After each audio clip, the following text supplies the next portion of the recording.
नमस्कार. आज आपण पाहणार आहोत वास्तुनियमानुसार देवघर हे कसं ठेवावं. देवघरामध्ये असणाऱ्या मूर्तींची उंची ही किती असावी, देवघरात शंख ठेवावा का, देवघरामध्ये शिवलिंगाची पूजा करावी का, देवघरामध्ये कलश हा कसा ठेवावा, एकाच देवतेच्या दोन मूर्ती असाव्यात का, या सर्व शंकांचं समाधान आपण आजच्या या व्हिडिओमध्ये करणार आहे. त्यामुळे आजचा व्हिडिओ तुम्ही संपूर्ण पहा व आमच्या चॅनलला आजच लाईक व सबस्क्राईब करा. आता सर्वप्रथम आपण पाहूयात की देवघर हे कधीही लाकडी असणं कधीही उत्तम. तुम्ही लाकडाचं देवघर बनवू शकता किंवा असं फर्निचरमध्येही देवघर करू शकता. मार्बलचं देवघर हे शक्यतो टाळणं फायद्याचं होतं, कारण देवघर हे वास्तुनियमानुसार ईशान्य किंवा पूर्व दिशेस ठेवावं व ज्यावेळी ईशान्य किंवा पूर्व दिशेस आपण मार्बलचं देवघर ठेवतो त्यावेळी एक महादोष निर्माण होतो, कारण ईशान्य व पूर्व दिशा ही नेहमी स्वच्छ, साफ, नीटनेटकी व हलकी असणं गरजेचं असतं व मार्बल हे खूप जड असल्यामुळे या दिशेस तुम्ही मार्बलचं देवघर ठेवू शकत नाही. त्यामुळे देवघर हे शक्यतो तुम्ही लाकडी बनवा किंवा असं फर्निचरमध्ये तुम्ही देवघर बनवू शकता.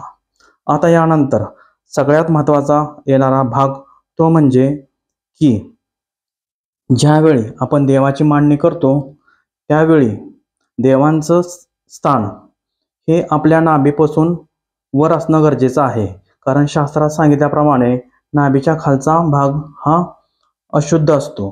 त्यामुळे नेहमी देवांची मांडणी ही तुमच्या नाभीच्या वर येईल असे असावी.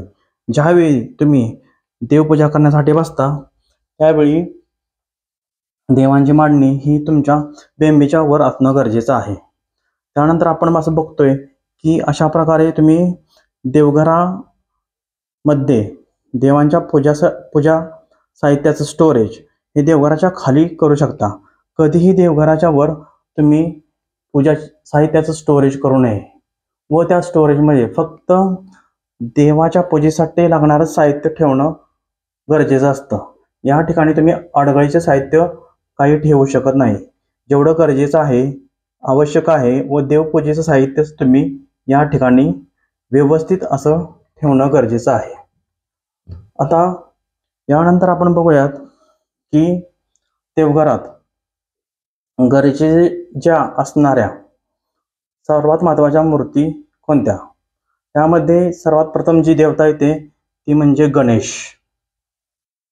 गणेशाची मूर्ती ही तुमच्या मंदिरात असणं अतिशय गरजेचं आहे. यानंतर दुसरी देवता असते ती म्हणजे तुमची ग्रामदैवता. तुमची ग्रामदैवता ही तुमच्या देवघरात असणं गरजेचं आहे. त्यानंतर तुमची कुलदैवता तुमच्या देवघरामध्ये असणं गरजेचं असतं व यानंतर तुम्ही तुमच्या इष्टदेवतेची मूर्ती ही तुमच्या देवघरात ठेवू शकता. ज्या ठिकाणी गणेश, ग्रामदैवता, कुलदैवता व इष्टदैवता या दैवतांचं पूजन होतं त्या ठिकाणी चांगली समृद्धी येते, घरात चांगला पैसा येतो, नोकरी व्यवसायात चांगली वाढ होते व तुम्ही समृद्ध असं जीवन जगता. आता आपण पाहूयात की देवघरात देवांची मांडणी कशी करावी. आता यासाठी सर्वप्रथम सगळ्यात पुढे तुम्ही गणेशाची मूर्ती ठेवावी. त्याच्या पाठीमागे तुम्ही ग्रामदैवता व कुलदैवतेची मूर्ती ठेवू शकता व त्याच्या बाजूला तुम्ही इष्टदैवतेची स्थापना करू शकता. आता आपण म्हणल्याप्रमाणे पाहूयात की देवघरात शिवलिंगाची स्थापना करावी का, तर नक्कीच तुम्ही अशी सुंदर अशी शिवलिंगाची स्थापना करून त्याची पूजा देवघरात करू शकता. बऱ्याच जणांची अशी शंका असते की महादेव हा स्मशानवासी आहे, त्यामुळे त्याच्या पूजेचा लाभ आपणास होईल का व त्याची पूजा घरात करावी का, तर नक्कीच तुम्ही अशी महादेवाची पूजा करू शकता. जशी महादेवाच्या मंदिरामध्ये व्यवस्था असते तशीच आपणाला इथे व्यवस्था करायची आहे. ती म्हणजे एक शिवलिंग घ्यायचं आहे, त्याच्यावर नाग ठेवायचा आहे व त्याच्यासमोर नंदीची स्थापना करायची आहे. अशी सुंदर अशी स्थापना करून तुम्ही ज्यावेळी महादेवाची पूजा करता त्यावेळी नक्कीच महादेवाचे आशीर्वाद तुम्हाला लाभताना दिसतात. त्यानंतर तुम्ही असं त्रिशूळ ठेवू शकता घरात. याचबरोबर महादेवाला प्रिय असलेलं रुद्राक्ष माळ तुम्ही घरात ठेवू शकता व तुम्ही डमरूही तुमच्या पूजास्थानी ठेवू शकता. देवपूजा झाल्यानंतर तुम्ही ज्यावेळी घरामध्ये डमरूचा नाद करता, डमरू वाजवता, त्यावेळी सर्व वास्तुदोषांचा नाश होऊन अशा घरामध्ये चांगली समृद्धी येते, चांगली प्रगती होते, चांगला पैसा घरात येतो व त्यामध्ये वाढ होते. आता देवतांमध्ये पुरुष देवता व स्त्री देवता अशा देवता असतात. आता आपण बघूयात की यांची मांडणी कशी करावी.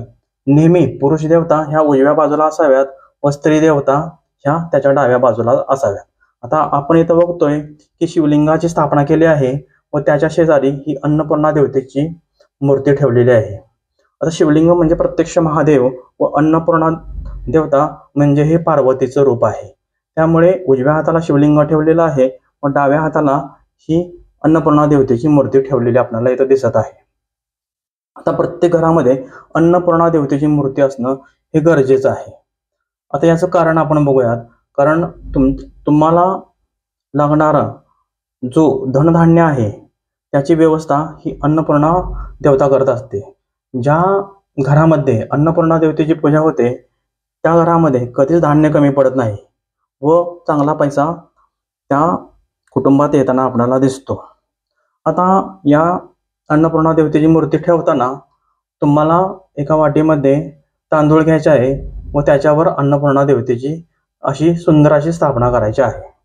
ज्या घरामध्ये भगवान महादेव व अन्नपूर्णा देवतेची पूजा केली जाते त्या ठिकाणची सर्व अरिष्ट संकट नाहीशी होऊन त्या ठिकाणी कुटुंबातील व्यक्तींची उत्तम अशी प्रगती होते, चांगले आरोग्य लाभते व हाती घेतलेल्या प्रत्येक कामात यश लाभताना आपल्याला दिसते. आता यानंतर आपण पाहूयात की कलशाची स्थापना कशी करावी. आता कलश तुम्हाला तयार करताना सर्वप्रथम कलशावर अष्टदिशेस 4 कुंकवाच्या व 4 हळदीच्या तुम्हाला रेषा ओढायच्या आहेत. त्यानंतर कलशामध्ये पाणी घ्यायचं आहे, पूर्ण तो कलश पाण्यानं भरायचा आहे. त्या कलशामध्ये थोड्या अक्षता टाकायच्या आहेत, त्याच्यात एक पैशाचं नाणं टाकायचं आहे, सुपारी टाकायची आहे व अशा भरलेल्या कलशावर तुम्हाला असा नारळ ठेवायचा आहे. हा नारळ तुम्ही कुलदैवताच्या स्थानावरून आणणं कधीही उत्तम, कारण कुलदेवता ही आपल्या कुळाचं रक्षण करत असते. त्यामुळे तुम्ही कलशावर कुलदैवताच्या स्थानावरून एक नारळ आणावा व तो ठेवावा. यामुळे तुमच्या घराचं सर्व वाईट गोष्टींच्यापासून संरक्षण होताना दिसतं. यानंतर आपण बघतोय ती म्हणजे या ठिकाणी त्यांनी इथं अशा सुंदर अशा शंखाची स्थापना केलेली आहे. तुम्हीही तुमच्या देवघरात शंख ठेवू शकता. फक्त तुम्हाला एक काळजी घ्यायची आहे, कधीही देवघरात 2 शंख ठेवू नयेत, कारण 2 शंख म्हणजे युद्धाचं प्रतीक आहे. ज्या घरामध्ये 2 शंख असतात अशा घरामध्ये मोठ्या प्रमाणात वादविवाद होताना आपल्याला दिसतात. आता आम्हाला दुसरा एक प्रश्न विचारला जातो, तो म्हणजे शंखाचं जे तोंड आहे म्हणजे जी वाजणारी बाजू आहे ती कोणत्या दिशेस करावी. तर ही वाजणारी बाजू आहे म्हणजे शंखाचं तोंड आहे हे तुम्ही एकतर पूर्व दिशेस किंवा उत्तर दिशेस करावं. शंखनाद घरात केलेला कधीही उत्तम असतो, कारण शास्त्रात असं सांगितलेलं आहे, शंखध्वनी हा जितक्या लांब जातो तेवढा सर्व भाग हा पवित्र होतो. त्यामुळे तुम्ही देवपूजा झाल्यानंतर शंखनाद हा घरामध्ये करावा. यामुळे तुमच्या घरामध्ये प्रसन्न असं वातावरण निर्माण होतं व सर्व अशुभ शक्तींचा त्रास नाहीसा होतो. आता यानंतर आपण इथं बघतोय की एक विठ्ठलाची मूर्ती आहे व त्याच्या शेजारी श्रीयंत्राची स्थापना केलेली आपल्याला दिसत आहे. आता आपण मगाशी म्हणलो त्याप्रमाणे की मूर्तींची उंची ही किती असावी. तर देवघरात मूर्तींची उंची ही 9 इंचापेक्षा जास्त नसावी, कारण ज्यावेळी 9 इंचापेक्षा जास्त उंच असलेली मूर्ती असते तर तिची विधिवत अशी प्राणप्रतिष्ठा करावी लागते व ती मूर्ती तुम्ही इतरस्त कुठेही नेऊ शकत नाही. त्यामुळे देवघरातील सर्व ज्या काही मूर्ती असतील त्यांची उंची ही 9 इंचापेक्षा कमी असणं गरजेचं आहे. आता इथेही आपण बघतोय की विठ्ठल हे प्रत्यक्ष विष्णूच आहेत व त्यांची अर्धांगिनी असलेल्या श्रीयंत्राची इथं त्यांच्या शेजारी स्थापना केलेली आहे. आता लक्ष्मी प्राप्तीसाठी तुम्ही श्रीयंत्राची स्थापना करू शकता, लक्ष्मी मंत्र जप करू शकता, महालक्ष्मी अष्टकम म्हणू शकता. यामुळे तुमच्यावर लक्ष्मी मातेचा कृपा आशीर्वाद होऊन तुमची आर्थिक प्रगती ही उत्तमरित्या होते. आता आपण दुसरा एक उपाय इथं बघणार आहे, तो म्हणजे घरात चांगला पैसा यावा, त्यात वाढ व्हावी व तो चांगला टिकावा, यासाठी हा उपाय आहे. तुम्हाला काय करायचं आहे की एक वाटी घ्यायची आहे. त्या वाटीमध्ये रोज जसं तुम्हाला शक्य होईल तसं त्यात पैसे टाकायचे आहेत. तुम्ही 1 रुपया, 2 रुपये, 5 रुपये, 10 रुपये जसे शक्य होईल तसे तुम्ही या वाटीमध्ये टाकायचे आहेत व महिन्याच्या 1 तारखेपासून 30 तारखेपर्यंत तुम्हाला असं करायचं आहे. व ज्यावेळी महिना पूर्ण होईल त्यानंतर त्या वाटीत जमलेली सर्व रक्कम आहे ती ज्या ठिकाणी अन्नदान चालते त्या ठिकाणी तुम्हाला ती सर्व रक्कम दान करायची आहे.